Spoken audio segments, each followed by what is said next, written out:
এই যে ঢেঁড়স আর পটল একসাথে ভেজে নিচ্ছি। এটা আমি সরিষা বাটা করব। পটলটা গোটা গোটা সরিষা বাটা করব জন্য আলাদা আগে খানিকটা ভেজে নিয়ে তারপর ঢেঁড়স দিয়েছি। 2 পদ রান্না করাচ্ছে, একবারেই একসাথেই 2 পদ রান্না করে ফেলছি। কি বুদ্ধি আমার, দেখুন। বেশ খানিকটা তেল দিয়ে আমি এটা ভাজা ভাজা করে নেড়ে নিচ্ছি, দেখুন। তারপরে একটু ভাজা ভাজা হয়ে গেলে এটাতে সরিষা বাটা দিয়ে দেবো।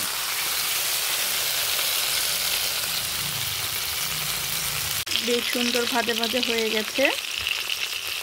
এখন এর মধ্যে বেটে রাখা সরিষা এবং কাঁচামরিচ বাটা আমি এর মধ্যে দিয়ে দিচ্ছি, দিয়ে সুন্দর করে এটা ভাজা ভাজা করে নেব।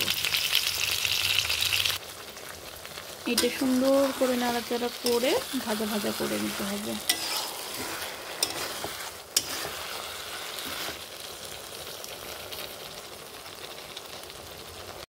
এই যে এভাবে ঢেকে ঢেকে সবজিগুলোকে সুন্দর করে সেদ্ধ করে নিচ্ছি। ঢেকে ঢেকে রান্না করলে সবজির স্বাদই অন্যরকম হয়। আপনারা ঢেকে ঢেকে রান্না করে দেখবেন।